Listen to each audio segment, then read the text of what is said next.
Buenas tardes a todos. Muchísimas gracias por la invitación a esta sesión de la innovación en inversión de impacto. Estamos muy contentos desde la Universidad Autónoma de dar la noticia de que hemos firmado recientemente una cátedra UAM Open Value de inversión de impacto, y dentro de esta cátedra vamos a comenzar este año, en el curso académico que viene, 2020-2021, con un título propio, un máster de la Universidad Autónoma de Madrid en inversión de impacto. Va a ser un máster relacionado con uno antiguo que ya teníamos sobre microfinanzas e inclusión financiera. Y bueno, todo ello va a estar en el paraguas de esta cátedra de inversión de impacto. A lo largo de este próximo año académico realizaremos una serie de actividades de investigación, de docencia y también de emprendimiento social. Y para dar comienzo a todo esto, fuimos invitados para participar en este Café de la Innovación para hablar precisamente de este tema de la inversión de impacto, que es un tema realmente muy actual, y tenemos a 4 personas conocidas en el área de la inversión de impacto y que yo creo que van a tener un montón de cosas interesantes que aportar a esta mesa de debate. Me gustaría, en primer lugar, presentarles, empezando por María Ángeles León López. Ella es economista de formación y es la cofundadora de Open Value Foundation. Es una fundación familiar que promueve un modelo híbrido entre filantropía tradicional e inversión de capital privado para conseguir impacto social. También es la fundadora del Global Social Impact, GSI, un fondo de impacto social que apoya a los más desfavorecidos. Es cofundadora y parte del equipo directivo de Foro Impacto y también miembro del Consejo Asesor Nacional para la Inversión de Impacto en España. Yo creo que es uno de los referentes en inversión de impacto en Madrid, en España e internacionalmente, y es un placer contar con ella. En segundo lugar, tenemos a Laura Blanco Vázquez de Prada. Ella es directora de Conocimiento y Divulgación del Consejo Asesor Nacional para la Inversión de Impacto en España, directora de análisis del grupo de Private Equity de Nakatomi Capital, y tiene una reconocida trayectoria en los mercados financieros internacionales y desde el 2017 ha estado profundizando en las estrategias e instrumentos de inversión sostenible e impacto. En tercer lugar, Itziar Jiménez Barandalla. Ella es profesora en la Universidad Rey Juan Carlos, en Madrid. Es cofundadora de la cátedra UAM Open Value, que estamos presentando en esta tarde, de inversión de impacto, y también es codirectora del máster en inversión de impacto que ponemos en marcha este próximo curso. Es experta en finanzas y en inversión de impacto. Y por último, Luis Ángel Collado Cueto. Él es profesor de Economía en el Departamento de Estructura Económica y Economía del Desarrollo en la Facultad de Ciencias Económicas de la Universidad Autónoma. Es director de este Departamento de Estructura Económica y su campo de especialización se centra en cuestiones relacionadas con el desarrollo económico y en particular el desarrollo rural y desarrollo sostenible, y todo muy relacionado con los objetivos de desarrollo sostenible y los retos que supone la economía circular. Presentados nuestros 4 ponentes en la mesa, vamos a comenzar una primera ronda de preguntas que me gustaría ir lanzando a cada uno de ellos para centrar el tema de la inversión de impacto. En primer lugar, me gustaría preguntarle a Laura Blanco, con el objetivo de centrar el tema de la inversión de impacto y su importancia a día de hoy, me gustaría preguntarle qué es y qué importancia tiene hoy la inversión de impacto. Hola, buenas tardes. No sé si me podéis oír. Sí.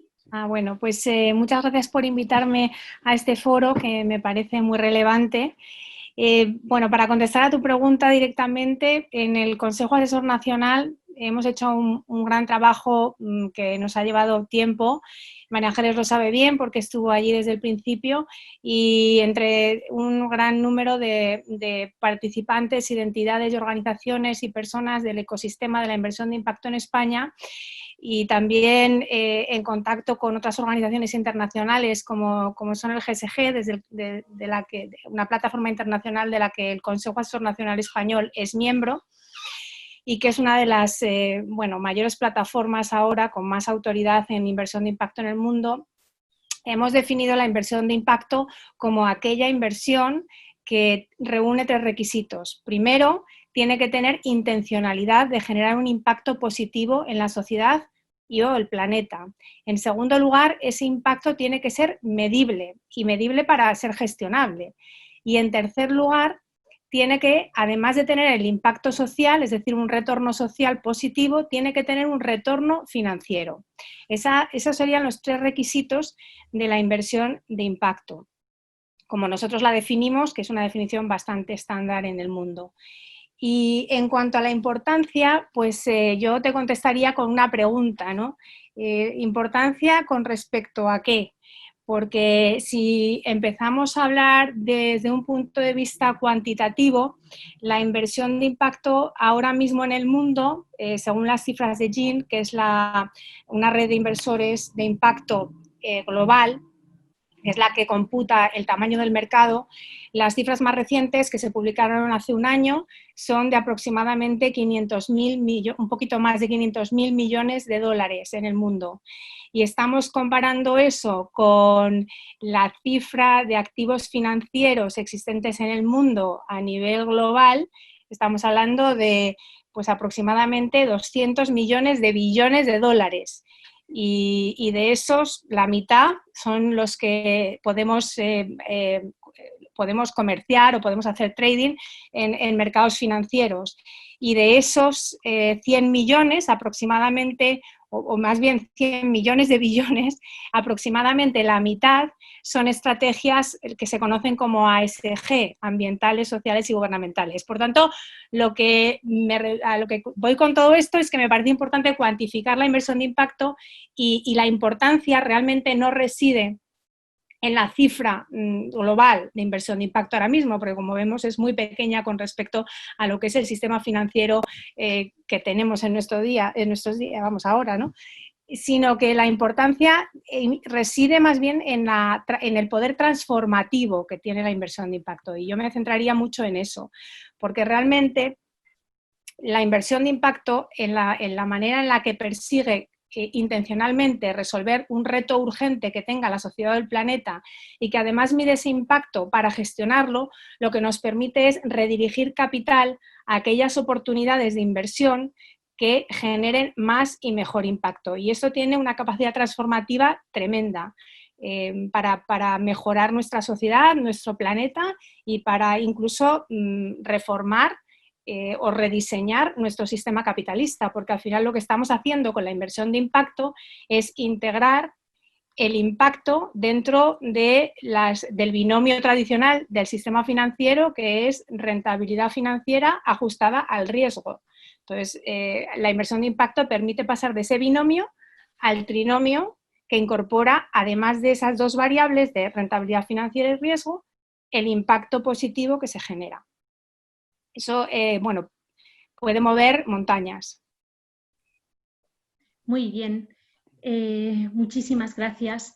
Pues vamos a pasar a la siguiente pregunta, y me gustaría lanzársela a María Ángeles con el objetivo de centrar ahora el tema en el papel de las fundaciones en la inversión de impacto. Entonces, me gustaría preguntarte, María Ángeles León, ¿qué valor crucial crees que aportan las fundaciones al terreno de la inversión de impacto? Bueno, me encanta que me hagas esa pregunta, y además estoy feliz de estar aquí porque soy autónoma. Yo estudié en la Universidad Autónoma Y es que me pongo chulita y orgullosa de pensar que vamos a ser probablemente la primera universidad en España que lanza un máster de inversión de impacto, que es como muy puntero y muy innovador. Pero a la pregunta, las fundaciones, pues todavía muy importantes. Esto es como cuando se empieza cualquier tipo de nueva industria, pues necesita un poco de subvenciones, ¿no? Yo recuerdo mucho cómo era la energía solar hace 10 o 15 años en España, que era todo subvencionado, y discutía mucho con inversores que no debería ser subvencionado porque entonces nunca va a convertirse en una industria. Pues mirar ahora, ¿no? Gracias a esas subvenciones, a ese apoyo, ahora tenemos energía solar que nos sale por las orejas, hasta en África. Pues esto de la inversión de impacto es un poco igual. Necesita que para arrancar y demostrar que el modelo que decía Laura, tan transformador, funciona y es una realidad, pues necesita unos primeros aventureros, los venture, ¿no? que pongan un poco el dinero a fondo perdido para demostrar esos primeros pilotos que resulten atractivos para inversores tradicionales y esto se transforme en una industria de verdad. Ni estamos preparadas las fundaciones, ni entendemos muy bien ese papel. Y es muy curioso porque realmente esto en el mundo anglosajón, que está más desarrollado, lo llaman capital catalítico. Pues eso, que cataliza luego un montón de impacto mucho más grande. Pero las fundaciones en España y en otros países, no solo en España, estamos acostumbradas y somos muy conservadoras y muy poco arriesgadas. Ya sabemos que nuestro modelo es ayudar a este tipo de comunidades que tienen estos resultados y nos cuesta mucho innovar, pues porque nuestros donantes se van a enfadar o no lo van a entender, o porque ya nos hemos acostumbrado y nos ha costado bastante llegar a este modelo de prueba y error y ya no lo queremos cambiar. Así que hay una laguna, hay una falta de capital justo en esa parte, ¿no? De empezar a pilotar proyectos, empezar a hacer inversiones de impacto bastante arriesgadas porque no hay un estándar todavía, no hay muchas inversiones y emprendedores sociales en España sobre los que se pueda empezar a trabajar y a escalar. Entonces, el capital catalítico, el capital de donación o fundacional, es muy, muy importante. Y además es muy importante para no solamente empezar con las primeras inversiones, sino acompañar las que ya hay. Y es acompañar de las dos maneras que las fundaciones saben hacer muy bien. Y una es medir el impacto. Creo que meter en un fondo de inversión de impacto o en un inversor de impacto los costes que suponen esa medición de entrada, pues están menguando el retorno y desincentivando quizás.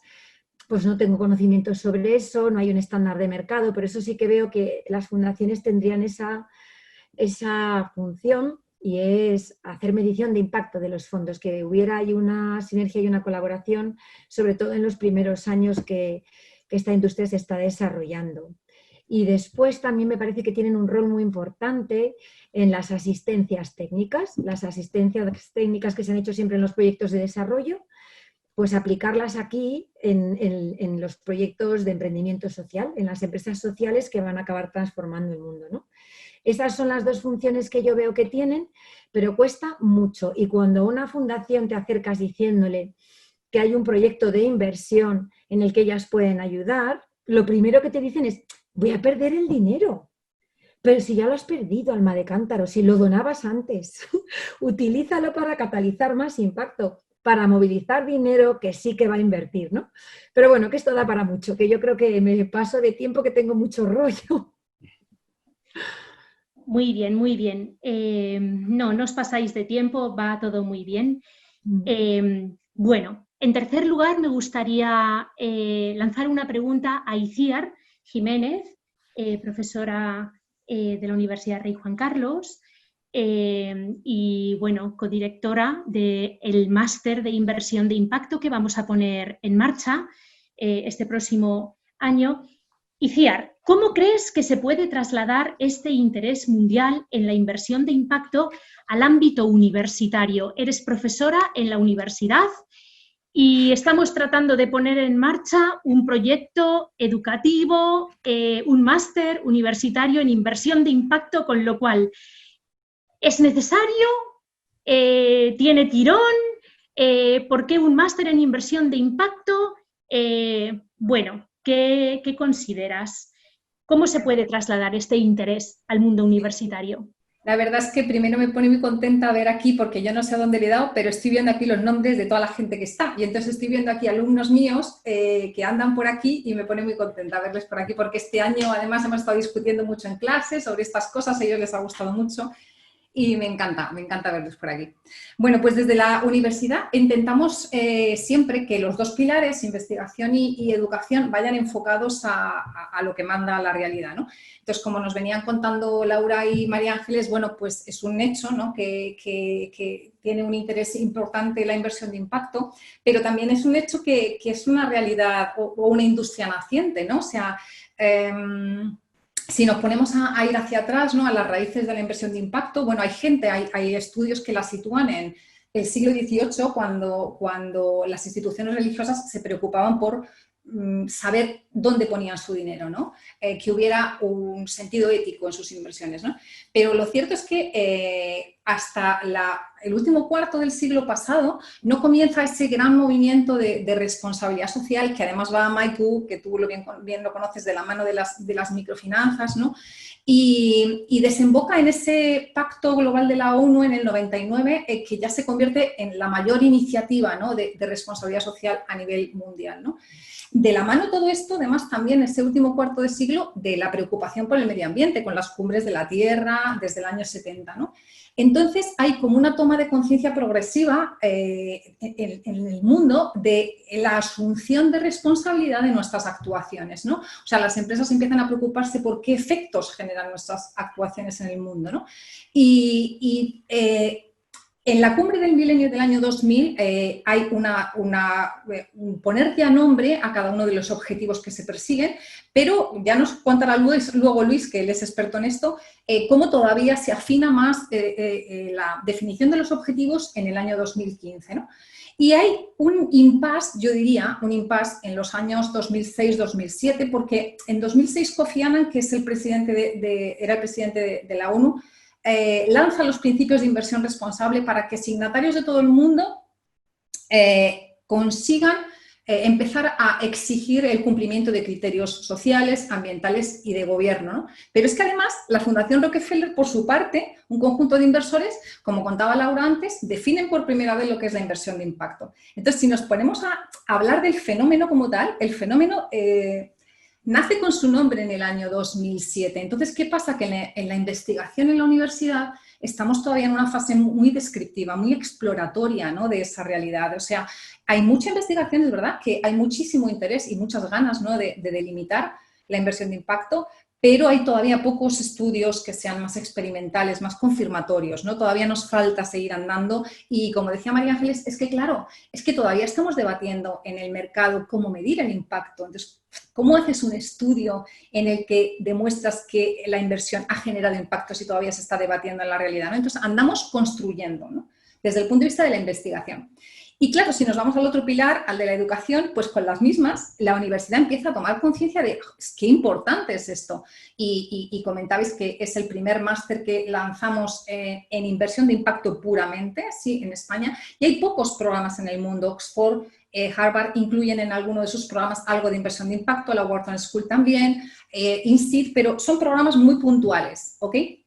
Entonces, bueno, el interés en el mercado está claro, pero yo también diría que tenemos que pensar no solamente en lo que demanda el mercado laboral, sino en cómo son esos estudiantes que se sientan en nuestras aulas para ser quienes van a ofrecer su trabajo al mercado, ¿no? Entonces, a mí esto me encanta porque hay muchos estudios que hablan de cómo los millennials, ¿no? Están tan empatizados con esta sostenibilidad social y ambiental, ¿no? Hay un estudio que muy interesante de la Garza del año pasado, que dice que esta generación de los millennials, que son los nacidos entre el 81 y el 2000, son personas que en general, en la mayor parte de las sociedades, han vivido cierta estabilidad económica, pero en un entorno globalizado de incertidumbre, de terrorismo, de grandes problemas ambientales y todo ello de la mano del desarrollo tecnológico, ¿no?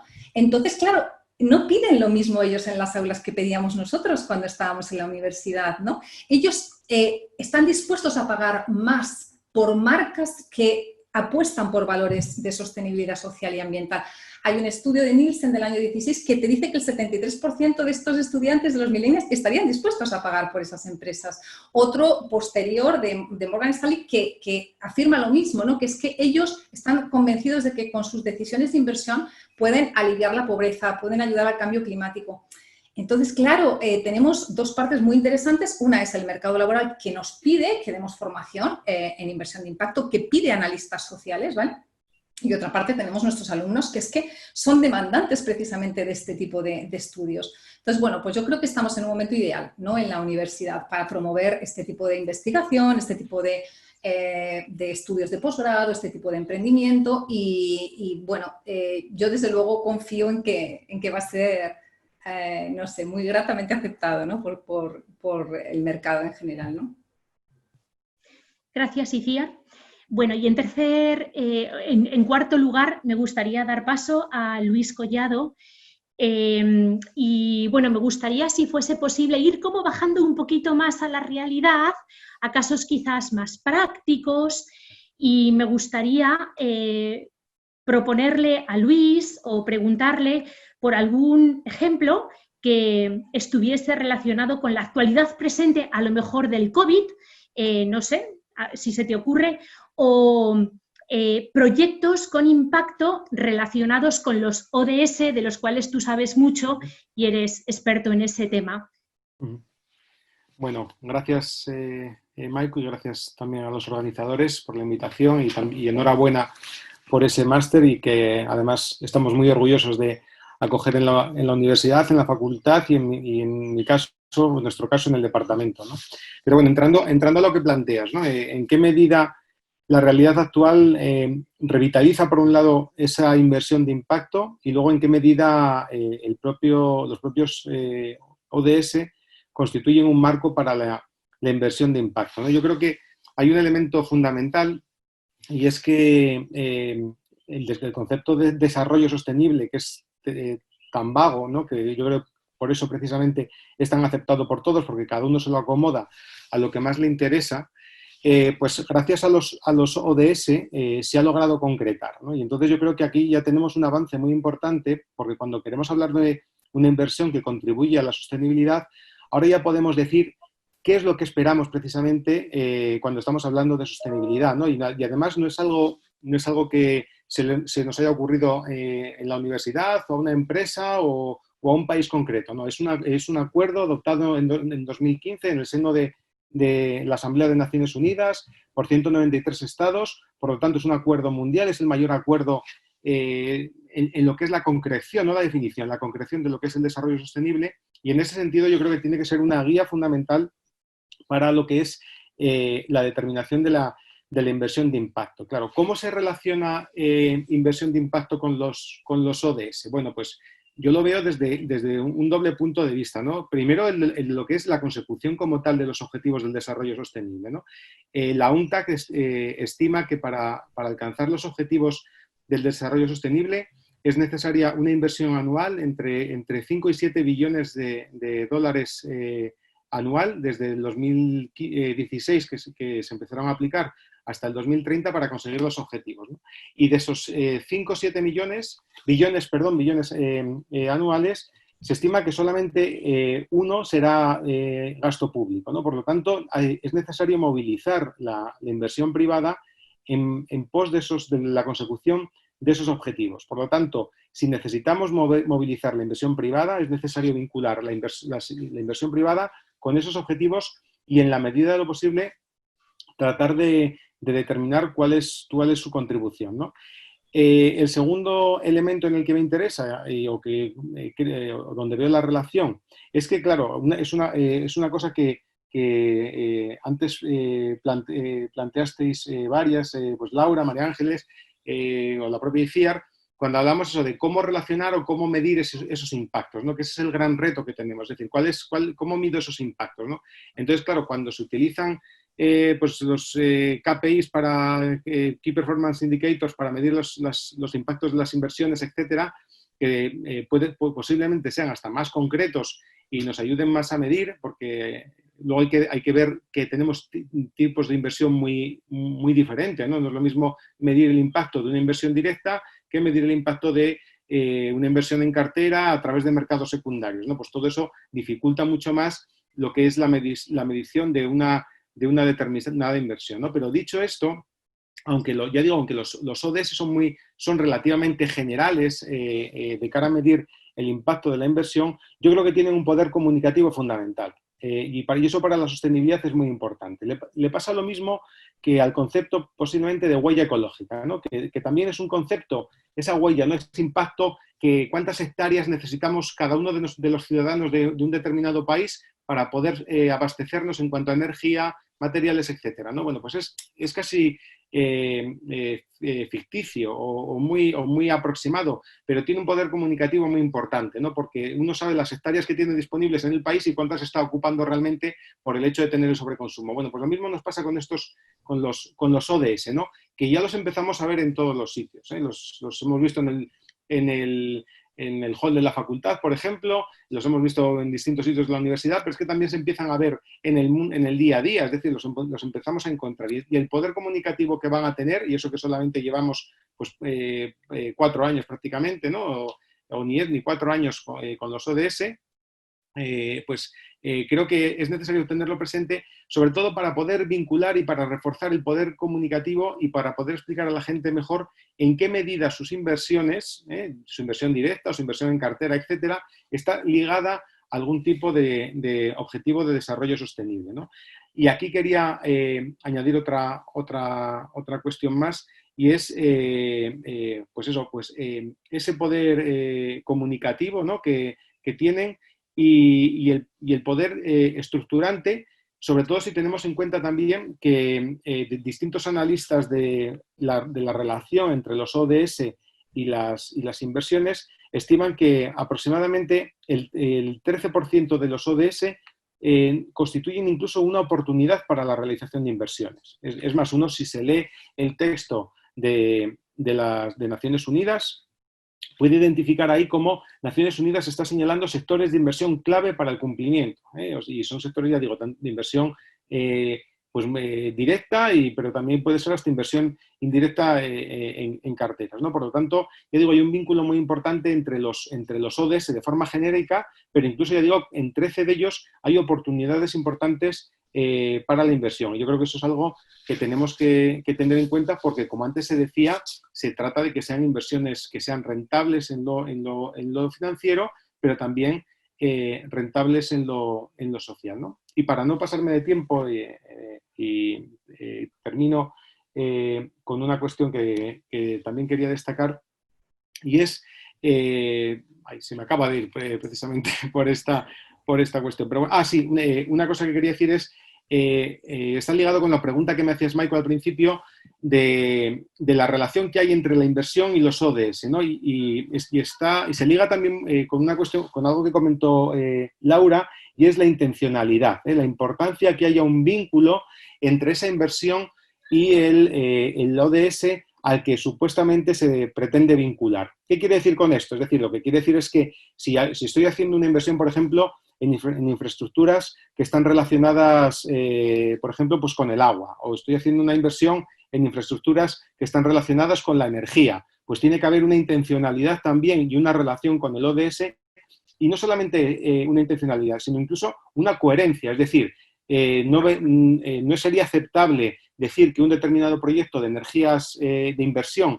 en energías renovables contribuye muy potentemente, por ejemplo, a la reducción de la pobreza en la comarca, si luego los daños ambientales que tiene son muy elevados. Es decir, que tiene que haber una relación entre el objetivo de la inversión y lo que se espera de esa inversión en relación al objetivo, ¿no? Por lo tanto, es decir, hay que buscar las vías de que esas inversiones sean coherentes con el propio objetivo al que tratan de responder. Es decir, no puede haber una inversión que esté orientada, por ejemplo, también a favorecer la innovación en una determinada industria, pero al mismo tiempo pues genere unos efectos muy negativos por otro lado, o que se utilice otro ODS simplemente como greenwashing, ¿no? Como un lavado verde de la inversión que se esté realizando.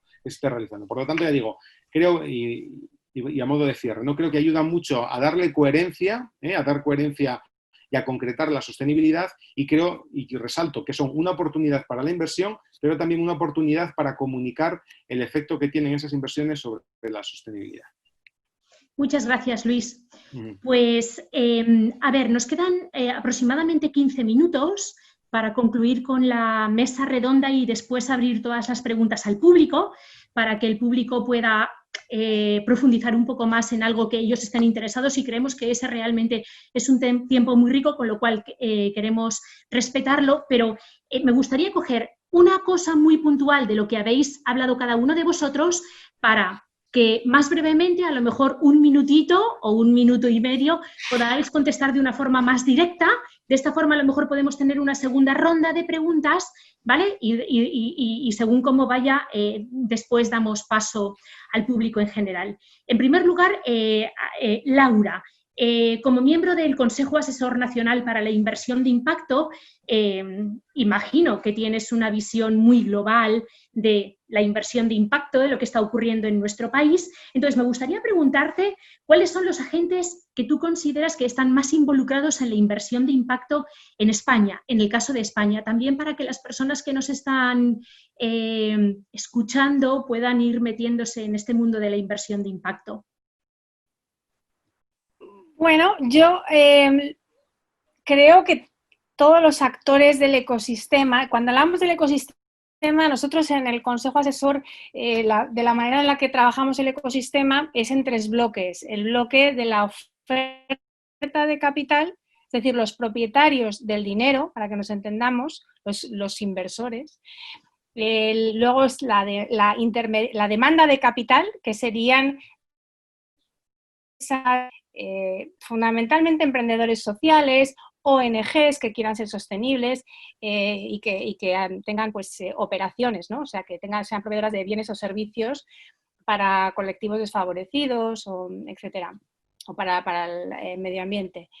Y en el medio de estos 2 bloques de la oferta y la demanda de capital de impacto estarían los intermediarios. Dentro de estos intermediarios hay intermediarios financieros, que serían pues desde los bancos, que son intermediarios financieros. Ahí tendríamos, bueno, pues estamos todavía definiendo quién hace inversión de impacto bien hecha y quién no. Pero bueno, dentro del ecosistema está la banca ética, están los gestores de activos a través de los fondos de inversión, que probablemente todos los oyentes conocerán, y bueno, y luego están, fundamentalmente son los intermediarios, esos son los financieros, y luego los no financieros están las incubadoras y las aceleradoras de emprendedores sociales, y están también pues consultoras que bueno pues establecen pues sistemas de medición de impacto, etcétera.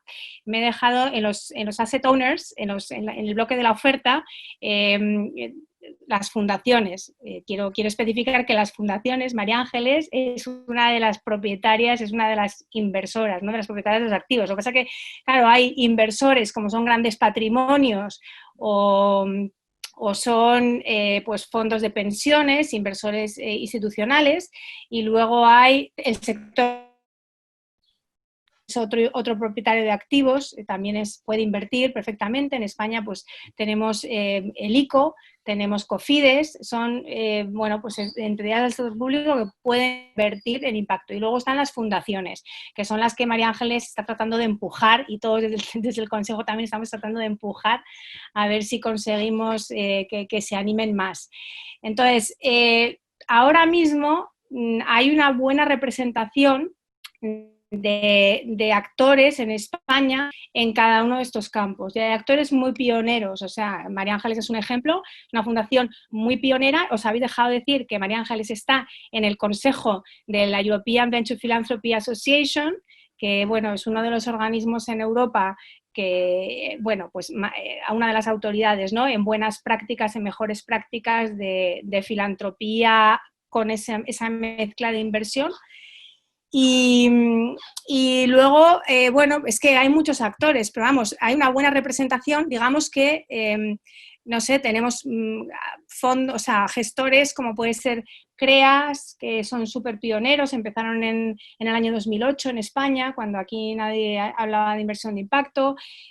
Tenemos Gawa Capital, que tiene es una de las mejores prácticas de blended finance del mundo, ¿no? Me estoy enrollando mucho, pero es que cuando empiezo a hablar de todos ellos me siento orgullosa, porque aunque somos un ecosistema muy pequeñito, hay unas prácticas muy sofisticadas, al mismo nivel que puede haber en Estados Unidos o en Inglaterra, en Reino Unido, que son países pioneros y líderes en inversión de impacto. Entonces, lo que tenemos que hacer es mejorar el conocimiento, estudiar más y contar más a vuestros alumnos, que son los que tienen que empujar todo esto, ¿no? Pero sí, o sea, estamos en la buena dirección. Fenómeno, fenómeno. María Ángeles, has hablado de capital catalítico, capital semilla, necesario para acompañar a nuevos emprendedores sociales, a nuevos proyectos y acompañarlos. ¿Querrías compartir algún caso concreto de los últimos que habéis acompañado que a lo mejor os gusta y os gustaría compartir? Sí, me encanta, me encanta. Y además que entra un poco con lo que hablaba Itziar de los millennials, ¿no? Que yo no me lo creía mucho, confío poco en la gente joven. Tengo hijos adolescentes y empezando carreras, pero me di cuenta que sí que buscan el propósito. Y os voy a contar un ejemplo que ilustra un poco todo, la economía social en España, la afectación de los millennials en estos proyectos. Pues mirad, esto es un proyecto que se llama Adopta un abuelo, y el fundador pues visitaba a su abuelo en la residencia todos los domingos, hasta que un día pues su abuelo ya se muere, ¿no? Y un amigo de su abuelo le dice: oye, Alberto, yo es que quiero que me sigas viniendo, ¿me adoptas? Porque a mí no me visita nadie, no tengo hijos, no tengo... Bueno, pues él empezó a ir. Y una amiga de este señor pues le pidió que si podía tener otra amiga para adoptar. Y así empezó a montar una empresa, siempre su objetivo fue empresarial, en el que las residencias pagaban una cuota pequeñita a todos los jóvenes que iban allí Ni siquiera los jóvenes pagaban la plataforma digital que hacía la conexión, ¿no?, entre la persona mayor y el joven. Y bueno, poco a poco él fue demostrando, todavía esto es un estudio y para que se homologue de verdad desde el punto de vista de sanidad, pero estos ancianos visitan menos al médico, tienen menos depresiones, bueno, una serie de beneficios que están impactando directamente la vida en la residencia y luego al sistema sanitario español. Pero lo que ocurría es que las residencias tienen márgenes muy pequeñitos y claro, no podían seguir ayudando, este proyecto crecía y crecía, más plataforma, más fotos, más tal, no podían soportar los costes. Y se dio cuenta un día que tenía 200 ancianos para que se les acompañara y 600 chicos que querían acompañar a ancianos. Entonces dijo, bueno, cambió el modelo de negocio. Los que tienen que pagar aquí es la gente joven. Y el proyecto es eso, es la gente joven la que paga una cuota mensual por ir a visitar a los ancianos. El proyecto en sí mismo lo que es una red social en la que cada joven pues comparte su visita o su plan, tienen de repente los viernes gourmet y salen un grupo a cenar con los ancianos a algún sitio pues chulo, diferente, ¿no? Y este chico, para que veáis luego cómo es de versátil el emprendedor social, ¿no? Ahora mismo, durante la crisis del COVID, todos hemos sufrido aislamiento, pero imaginaros la gente anciana en sus casas y en las residencias, pues todavía más, ¿no? Bueno, pues ha desarrollado un servicio junto con la Comunidad de Madrid y también con la Junta de Andalucía de acompañamiento telefónico, psicológico, digamos, para hablar, pero de ahí están surgiendo otros servicios como pues ir a hacer la compra a la gente que no puede salir y todo eso. Entonces, bueno, junta todas las cosas. Nosotros hemos invertido en el proyecto y esperamos obtener una rentabilidad, pero lo que sí que es muy, muy importante es el impacto social de este proyecto, ¿no? La cantidad de ancianos acompañados, más sanos, con una calidad de vida mejor. Bueno, es que es precioso. Qué bonito. Y es de gente muy jovencita. Qué bonito, madre de mi vida. Nos quedan 3 o 4 minutos, con lo cual tengo 2 preguntas para Itziar y para Luis. Las voy a lanzar directamente, ¿vale? Estaba pensando, para Itziar, si quiero acercarme a la inversión de impacto siendo estudiante, estando en el mundo universitario, pero quiero desarrollar mi futuro profesional en ese ámbito, dónde poder acudir, a ver si se te ocurre alguna cosa que decirnos. Y para Luis, pero bueno, que si queréis, estaba pensando, relacionado con los objetivos de desarrollo sostenible, ¿cuál de los objetivos está apostando más por la inversión de impacto? ¿En cuál de ellos visualizas que hay una mayor conexión ahora mismo entre estos dos conceptos? 2 minutos os dejo para que abramos el debate con el público. Vale. ¿Empiezo, Luis? Empieza tú, sí, así Venga, me das un bueno, minuto. Vale, cortito, porque es que hay poco. O sea, realmente a nivel de grados hay muy poco. O sea, son iniciativas puntuales de profesores que quieren empezar a introducir en la enseñanza tradicional de las finanzas, pues la tercera pata que explicaba Laura, de rendimiento más riesgo más la medición del impacto, ¿no? Entonces, a nivel de posgrados, pues cuando nosotros, bueno, tuvo María Ángeles, que es la pionera, la idea de lanzar este máster, que creáramos este máster en inversión de impacto en la autónoma, bueno, pues hicimos en ese momento un estudio precisamente de quién estaba ofreciendo en España y no había nadie. Bueno, pues impresionantemente en estos 5 meses que hemos estado súper trabajando para lanzarlo, bueno, pues ya hay diferentes programas, ¿no? La UNED tiene uno de filantropía e inversión de impacto, la Camilo José Cela de emprendimiento social, la RI Juan Carlos tiene un programa relacionado con medición de impacto ambiental, tal cual como un máster en inversión de impacto es el de la autónoma, ¿no? Que bueno, estamos muy orgullosas, ¿no? Porque realmente es nuestro bebé, ¿no? Pero yo confío en que poco a poco realmente los diferentes programas en España en posgrado vayan pues eso, ¿no? Uniéndose a esta línea de crear o de generar, ¿no? Profesionales relacionados con la medición del impacto que, como estaban comentando tanto Laura como María Ángeles, es que lo necesitamos para tirar para adelante en el sector, ¿no? O sea que hay hueco en el futuro para las personas que quieran meterse a... Absolutamente. Hay una demanda brutal ahora mismo en el mercado de analistas sociales, sí. Gracias. Luis, así rápidamente. Sí, muy rápidamente. Bueno, pues realmente la relación de los ODS con lo que es la inversión de impacto es bastante transversal, ¿no? Pero obviamente pues hay unos objetivos, unos ODS que son más, que tienen un carácter más económico, ¿no? Dentro de las dimensiones de la sustentabilidad, ¿no? La económica, la social y la ambiental.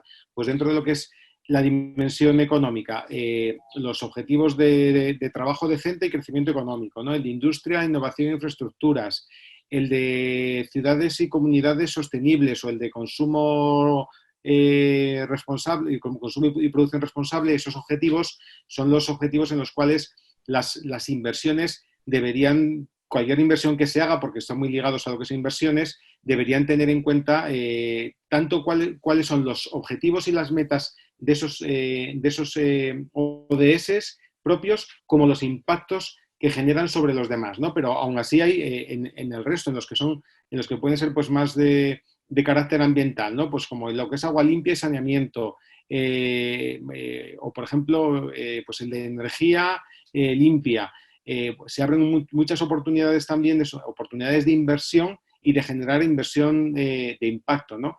Lo que sucede es que, claro, todas estas inversiones, como decía, es decir, uno a la hora de plantearse una inversión en un proyecto o en una infraestructura energética o de abastecimiento o saneamiento de agua, debería, en primer lugar, ver que esa inversión contribuye a los objetivos de generación de energía limpia o de saneamiento de agua, pero al mismo tiempo ver cómo puede generar efectos indirectos sobre cuestiones relacionadas, por ejemplo, pues con la salud, con el bienestar, con la contaminación, con el cambio climático, etcétera, ¿no? Por lo tanto, ya digo, es bastante transversal, pero creo que es esencial en esos objetivos que tienen ese carácter más económico y que están más ligados sobre todo a lo que son actuaciones o proyectos de inversión en, pues en inversión de empresas o inversión en infraestructuras.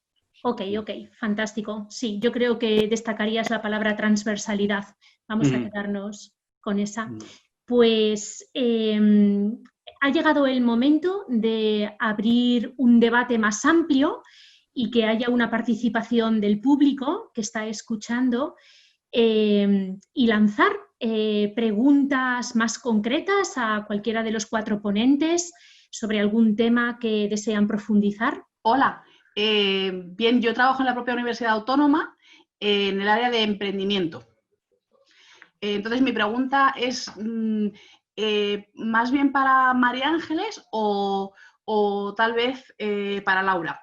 Yo lo que quería preguntar era cómo trasladar a los emprendedores toda esta construcción y entender bien si habláis a veces de emprendimiento social y si creéis que debe estar restringido a los emprendedores sociales o por si el contrario debe de estar, digamos, abierto a todo emprendedor, dada precisamente ese espíritu que comentabais de los millennials, porque nos damos cuenta que en términos generales nuestros emprendedores siempre tratan de incorporar en sus modelos de negocio, digamos, sensibilidad hacia estos temas. Y la otra patita que quería preguntar era, o por otra parte, cómo digamos, facilitar o estimular a esos estudiantes que están sensibilizados, bien porque ya han hecho el máster, bien porque en sus grados algún profesor les haya introducido este tipo de conceptos, para que ellos mismos sean emprendedores. Laura, ¿contesto yo? Sí, contesta tú. Bueno, sobre lo primero del emprendimiento social o no, pues mira, hay una cosa que ha dicho Laura al principio muy importante, que es la intencionalidad. Un emprendedor social tiene que tener la intención de resolver un problema social. Y eso es lo que los diferencia de los emprendedores tradicionales, de la innovación, ¿no? Ahora hay muchísimo emprendimiento de tecnología, innovación tecnológica, en temas de energía. Esto es más centrado en la persona, digamos, o en los problemas del planeta, pero siempre tu origen debe ser que hayas detectado un problema, ¿no? Pues que tienes un familiar invidente y se te ocurre algo para los ciegos, o este chico que pues por su abuelo se le ocurre, ¿no?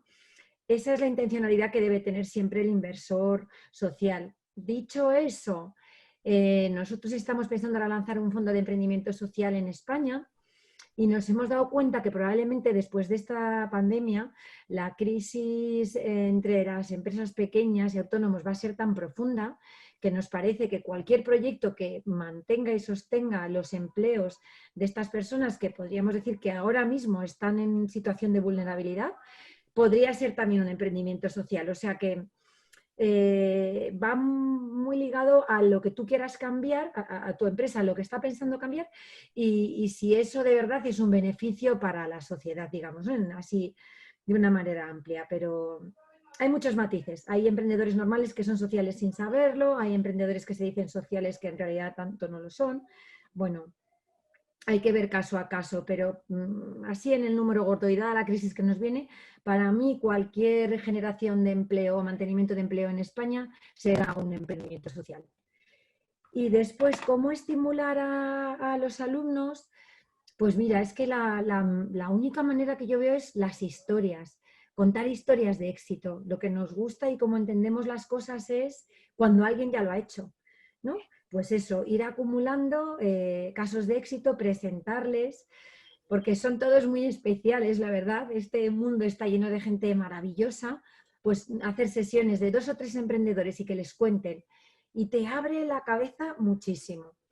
Pero, aunque el profesor Yunus, el Premio Nobel de la Paz, por ser el inventor de la microfinanza y del Banco Grameen, dice que cada persona es un emprendedor, porque él explica muy bien que en el mundo de las cavernas no íbamos de caverna en caverna dando el currículum a ver si nos daban trabajo, sino que cada uno se buscaba su manera.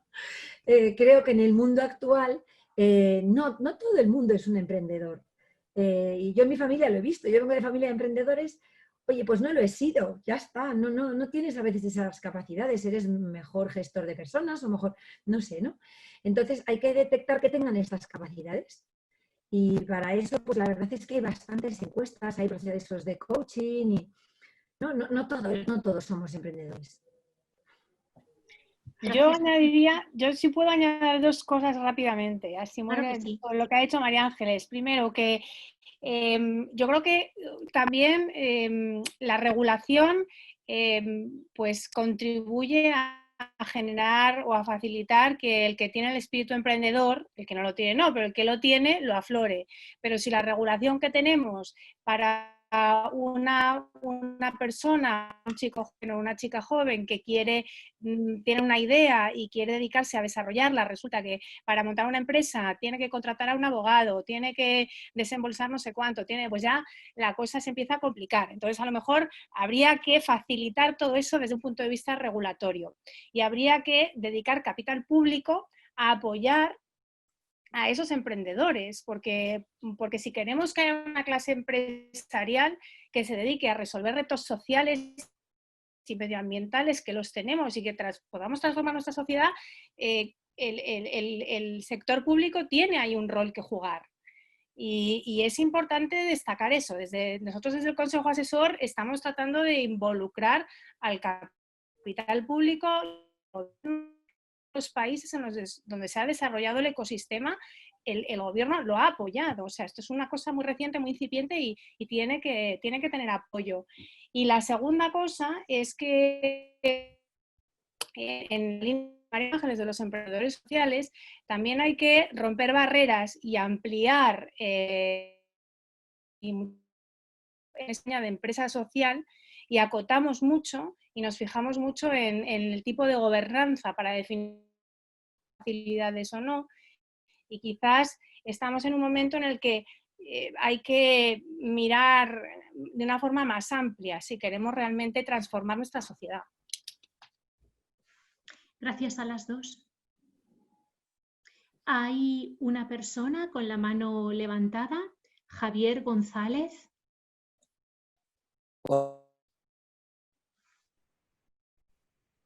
¿Tienes el micrófono apagado? Vale, ya está. ¿Ahora? Sí. Ahora, perfecto. Hola, ¿qué tal? Bueno, yo soy millennial. No soy de la generación de la universidad, porque ya hace 5 años que acabé la universidad y tengo cierta experiencia profesional, pero sí que dejé mi trabajo en banca de inversión hace X meses para redirigirme un poco en este mundo de la inversión en impacto y del emprendimiento social.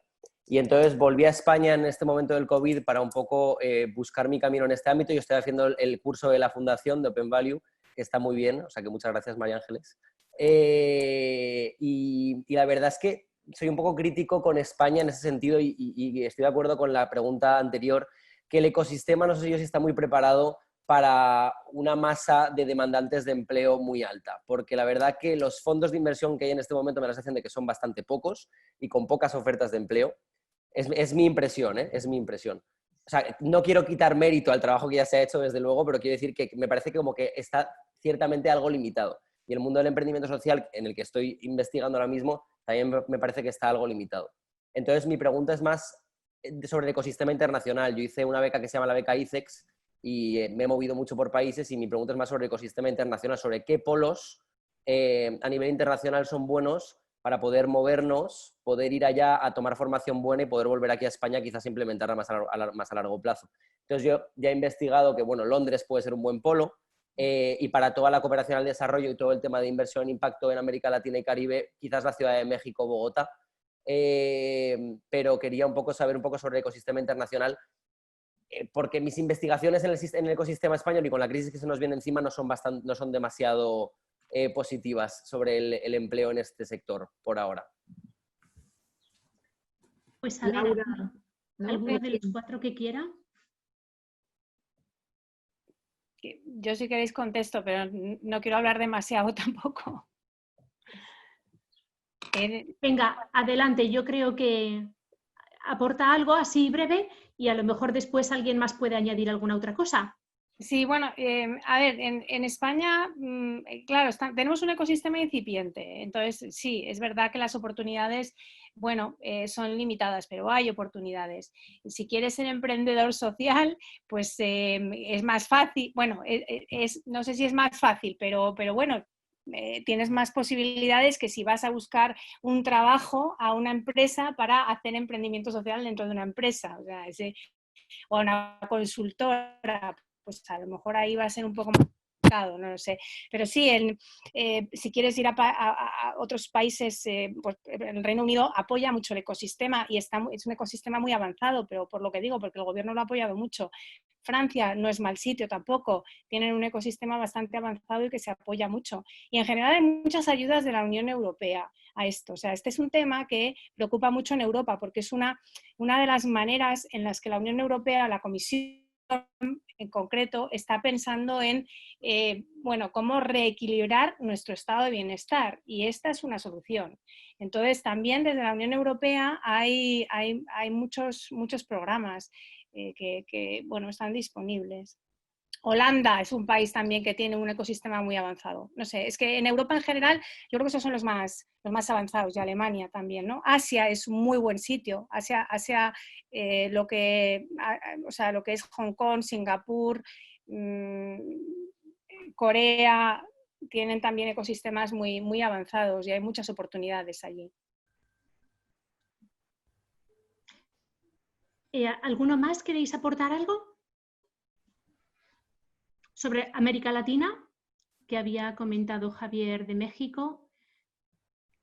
Pues mira, en el TEC de Monterrey y en la Universidad de Monterrey es verdad que ya hay algunos cursos y sobre temas de inversión de impacto.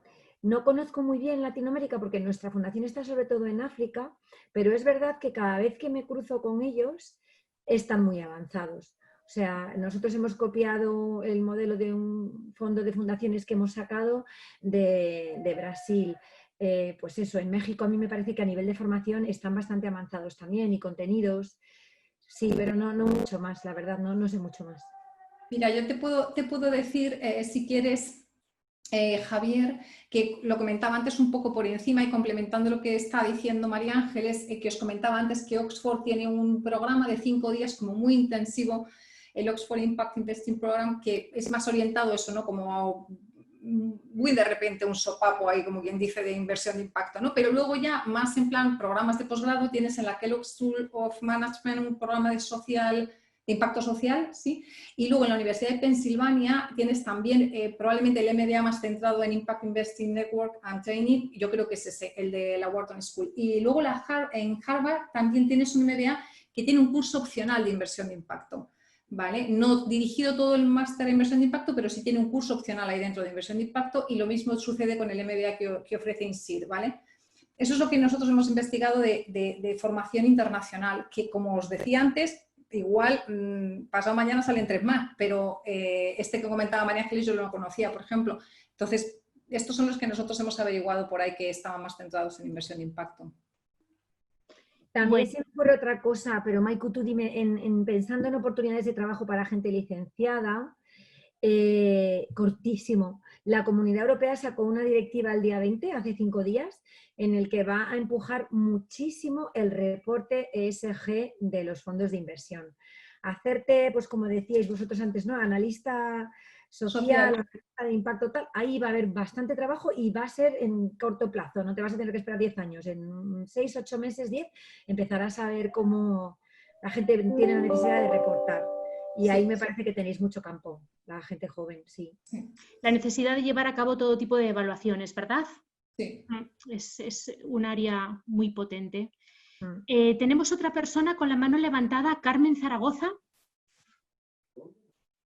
Hola, ¿me oye? Sí. Hola, ¿qué tal? Bueno, soy Carmen Zaragoza, soy exalumna del máster en microfinanza y bueno, trabajo ahora mismo en el programa de emprendimiento de Fundación Tomillo. Mi pregunta es, creo que va a Laura, porque creo que fue la que habló sobre este tema, de los agentes. ¿Cuán balanceada o cuán desbalanceada está la oferta y demanda de fondos? ¿Hay muchísima más demanda que oferta? Esa sería una primera pregunta, y aprovecho también para preguntar, ¿en qué fase del emprendimiento suele entrar la inversión? O sea, ¿los inversores entran en una fase temprana del emprendimiento social, considerando que esto es más riesgoso, o suelen entrar en fases más quizás de escalabilidad, consolidación, etcétera? Muchas gracias. Pues muy buenas preguntas, Carmen, la verdad.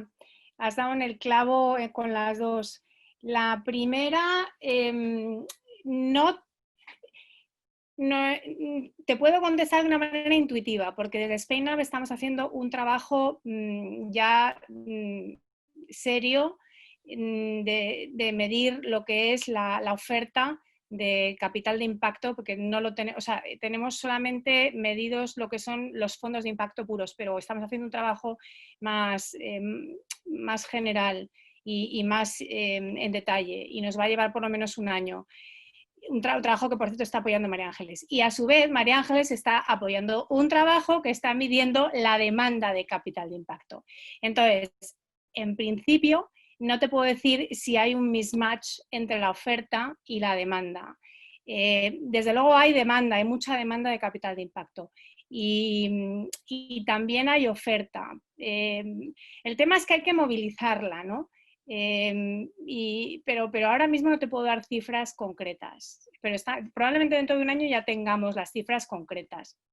Lo que te puedo decir es que hay muchas ONGs, tú que estás en Tomillo, y Tomillo es muy, muy pionera en todo esto, muchas ONGs que quieren ser sostenibles de forma financiera, o sea, quieren cambiar su modelo del modelo de subvenciones actual, que les acota mucho en lo que pueden hacer y en lo que ellos les gustaría hacer a la propia ONG, y pasar a un modelo en el que ellos puedan, primero, no depender de subvenciones, que cuando vienen malos tiempos se las cortan, o de donaciones, que pasa lo mismo, y en cambio poder avanzar hacia un modelo más de financiación sostenible, que ellos puedan ir bueno, pues tomando préstamos o bueno, pues haciendo un poco, jugando con su balance para poder ir haciendo sus actividades sin tener que depender de nadie, haciéndolas como quieren. Y eso por una parte. Entonces ahí hay mucha demanda.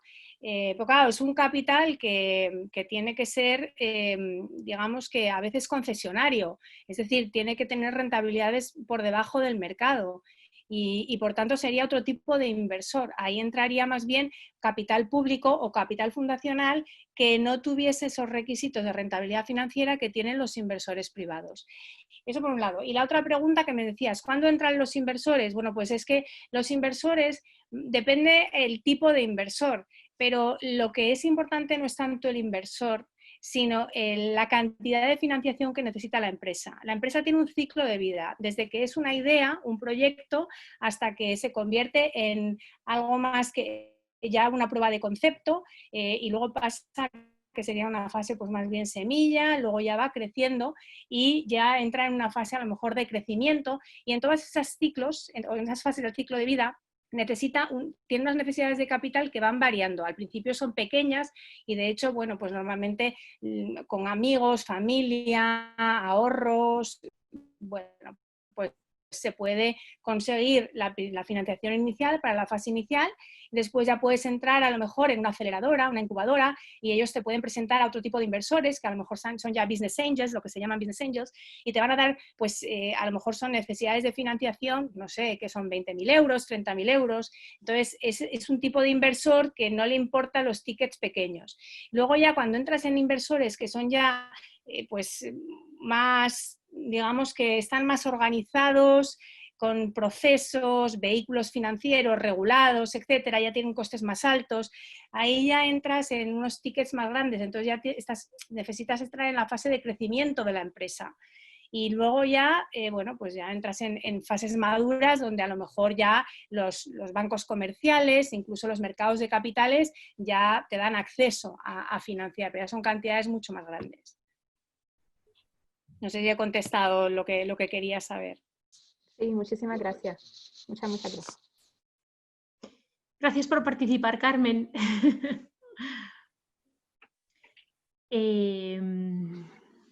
No tenemos ninguna otra pregunta por ahora, con lo cual animo a los que están escuchando este Café de la Innovación a que lancen sus preguntas y participen, o a lo mejor cualquiera de vosotros cuatro, no sé, si hay algo que se ha quedado en el tintero y queréis... Maricruz, tengo una pregunta.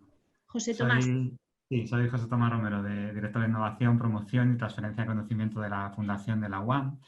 Y tenía una pregunta respecto a cómo pueden abordar la inversión de impacto empresas que sean muy tecnológicas y que se dediquen solo al desarrollo de tecnología, pero no a su aplicación. Y por poner un ejemplo muy rápido, imaginaos que mi tecnología es fabricar cuchillos, yo me dedico a desarrollarlos, pero yo no controlo nada ni estoy en el tema de aplicación. Si lo aplica un cocinero, lo hará con impacto positivo, si lo aplica un psicópata, será impacto negativo. Entonces, ¿qué recomendación podríamos dar a una empresa que se dedica a un desarrollo de tecnología importante, pero que no entra en la aplicación de esa tecnología? ¿Y cómo se podría beneficiar, en su caso, de la inversión de impacto? Gracias, José Tomás. Bueno, a mí se me ocurre simplemente por el lado que seguro que Laura o María Ángeles o Luis pueden decir más, ¿no? Pero como tú mismo decías, José Tomás, como tiene limitado, por así decir, la continuidad del proceso, ¿no? Porque él no es luego el que emplea ese cuchillo, pues probablemente en el proveedor, ¿no? En el proveedor de ese material a partir del cual él puede realizar esta tecnología, es decir, toda la parte, ¿no? Todos los inputs que utiliza, esos inputs provienen de algún lado, entonces simplemente contando con proveedores que sean sostenibles, respetuosos, ¿no? Por ejemplo, con el medio ambiente, de algún modo ya estás contribuyendo, ¿no? A esta generación de impacto positivo. Se me ocurre por ese lado, ¿no? Seguro que Laura, María Ángeles o Luis pueden decir más, ¿no? Estoy de acuerdo contigo, Iciar, es que no es fácil, ¿eh? Y yo hago la reflexión también en las empresas de software, que al final son unos cuantos chicos ahí desarrollando, pues o el software verdaderamente viene a resolver un problema social o difícilmente, ¿no? Pero es que esto es lo mismo, no todo el mundo va a ser un emprendedor social en una empresa social, tiene que haber de todo, ¿no? De todas maneras, yo creo que aunque muchas veces pensamos en la tecnología, eso como una herramienta, yo creo que siempre tenemos que pensar en si el medio que utilizamos justifica o no el fin, ¿no? Entonces, en la medida en la que esa tecnología está enfocada a un fin de creación de valor, pues, lógicamente tú estás contribuyendo en esa cadena de la creación de valor. Si resulta que esa tecnología que tú estás empleando al revés, ¿no? Está dirigida a un fin que está restando valor al sistema, estás indirectamente contribuyendo a la creación de ese impacto también, ¿no? Entonces, yo creo que al final todos los elementos de la cadena de valor contribuyen, ¿no? a la generación del impacto. Sí, además, yo en cierto modo, pues siempre volvemos otra vez al problema de la medición, ¿no? Entonces, claro, una cuestión es cuáles son los efectos esperados de esa tecnología y luego cuáles son los efectos reales, ¿no? Entonces, en ese sentido, yo creo que todo el proceso de seguimiento y evaluación de esas inversiones es tremendamente importante, porque yo que me dedico mucho tiempo a lo que son evaluación de políticas públicas, muchas veces nos pasaba en políticas de desarrollo y de desarrollo rural que la política estaba diseñada con un fin y el impacto más importante no era el previsto o para el cual estaba diseñado. Entonces, en ese sentido hay que evaluar, porque precisamente lo que yo podía esperar puede ser que no se cumpla y el resultado final sea peor o mucho mejor. Entonces, en ese sentido, yo creo que lo importante en este tipo de inversiones es que, aunque se diseñen con una determinada finalidad, si quieren ser coherentes y quiero tener una información y una cierta veracidad sobre qué es lo que ha pasado finalmente, tengo que hacer un seguimiento o una evaluación ex post para ver qué es lo que ha podido suceder. Y ya digo que muchas veces uno se lleva sorpresas muy gratas porque los efectos van mucho más allá de lo que uno podía pensar. Totalmente de acuerdo. Yo creo que para complementar lo que dice Luis y para que también todas las personas que están participando nos entiendan mejor la diferencia que se hace en el mundo de la inversión de impacto entre el output, el outcome y el impacto en sí mismo, ¿no?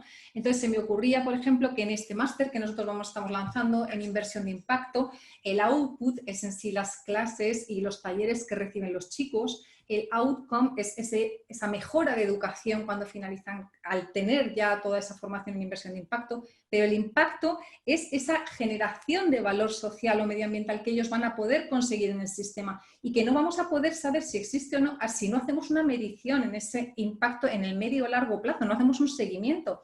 En este sentido, lo que, por ejemplo, lleva Maico haciendo en el máster de microfinanzas, que es: me preocupo porque el alumno reciba las clases como Dios manda, me preocupo por saber al final ¿Qué me cuenta? ¿Cuál es su feedback de la educación recibida?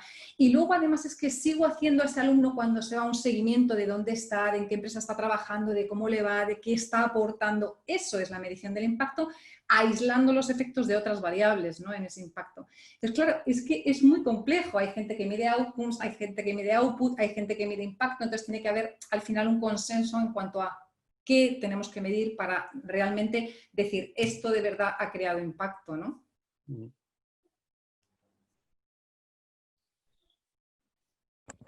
Pues quedan 2 minutos para las 6 de la tarde y no veo ninguna mano levantada. Maricruz, efectivamente, como bien comentas, estamos llegando ya a la hora de finalización. Entonces, si eres tan amable, aunque aún tenemos alguna pregunta pendiente que nos ha llegado por chat, pero para no demorarnos en el tiempo, si eres tan amable, te agradecería que, bueno, en nombre de todos los ponentes, bueno, si puedes despedirte y te agradecemos la intervención de todos. Pues sí, muy brevemente, que queda prácticamente nada. Me gustaría resaltar 2 ideas de todo lo comentado y para irnos con algo que se ha repetido a lo largo de esta hora y media, resaltar 2 cosas. La inversión de impacto tiene que tener intencionalidad, o sea, que tiene que nacer de alguna forma para resolver un problema social. Creo que eso es muy importante. Además, tiene que ser medible, como hemos dicho unas cuantas veces. Se están generando una serie de herramientas, se está investigando muchísimo en cómo hacerlo, tiene que haber ese consenso. Todavía esto están haciendo y es muy nuevo, pero hay un campo futuro tremendo en toda la parte de evaluación del impacto para poder medir el impacto de los diferentes proyectos y tiene que tener un retorno positivo. O sea, algo que no me acuerdo, creo que fue Laura la que lo comentó. Estos 3 elementos son muy importantes: tener intencionalidad, ser medible y tener ese retorno positivo. Eso es la inversión de impacto, es un campo muy variado, abarca muchísimos ámbitos. Bueno, hemos puesto encima de la mesa unos cuantos ejemplos que al final es lo que realmente nos llega al corazón y nos hace aprender a todos. Y bueno, a lo mejor también me quedaría con la idea de que la inversión de impacto tiene un poder transformativo y transformativo en positivo. No nos quedemos con el psicópata que puede utilizar el cuchillo para matar a alguien, sino, como decía María Ángeles, hay mucha bondad en muchos proyectos que se están poniendo en marcha y bueno, este es un campo que están haciendo y con mucho potencial. Así que yo quiero dar muchísimo las gracias a la Universidad Autónoma por poner en marcha este café de la innovación sobre innovación de impacto y me gustaría dar las gracias especialmente a nuestros 4 ponentes por su amabilidad, su tiempo, enfrentarse a estas preguntas que les hemos hecho y por acercarnos un poco más a lo que es la inversión de impacto. Así que espero que todos hayamos aprendido y nos hayamos acercado un poco más a este ámbito. Muchas gracias a todos. Muchas gracias. Gracias a ti. Muchas gracias a vosotros y enhorabuena por la iniciativa. Gracias. Gracias. Bueno, creo que me toca a mí cerrar por terminar y la verdad es que ha sido un placer, ha sido un debate muy interesante que teníamos ya desde hace tiempo querer lanzar este café de la innovación, ya desde hace meses se nos ha, por todo lo de la crisis sanitaria del coronavirus, se nos había quedado un poquito retrasado y gracias a la Comunidad de Madrid que nos ha permitido que según se ha planteado primero hacerlo en presencial, hacerlo al final todo en online. Con lo cual, por un lado, me gustaría agradecer también al equipo del Vicerrectorado de Innovación, así como a toda la Fundación de la Universidad Autónoma de Madrid y al equipo del Centro de Apoyo a la Innovación, al CAITEC, porque realmente ha sido todo para nosotros era un reto, ha salido todo muy bien y la verdad es que os agradezco mucho el esfuerzo que habéis hecho todos desde vuestras casas. También me gustaría, aparte, bueno, a los ponentes, habéis sido realmente unos ponentes muy, muy interesantes. Ha sido un tema muy interesante. Al principio, cuando eligen los temas, nunca sabes cómo se pueden llegar a desarrollar, pero realmente ha habido ese debate que realmente queríamos. Bueno, y fundamentalmente también a Maricruz Lacalle, ¿no? Por moderar también, por el tesón que tienes en todos los proyectos que pones con nosotros con la Fundación. Y yo creo que realmente hoy ha merecido mucho la pena estos 90 minutos, que como es nuestra forma de proceder en la Fundación, nos gusta decir cuando empiezan los eventos en hora y acaban en hora. Entonces dijimos que a las 6 acabábamos, son las 6 ahora mismo, y a mí solo me queda decirle a todos los que nos estén escuchando que los Cafés de la Innovación siguen, y el siguiente será el próximo martes, 2 de junio a las 4:30, y el tema será los Smart Contracts, que es otro tema que está muy interesante. Están en estos temas tanto en nuestra Facultad de Económicas como en nuestra Escuela Politécnica Superior y la Facultad de Derecho de la Universidad Autónoma de Madrid, para que podamos empezar también a ver la luz en todo este campo de los Smart Contracts, que cada día está más interesante. Sin más, me despido y les espero en el próximo Café de la Innovación. Muchas gracias a todos.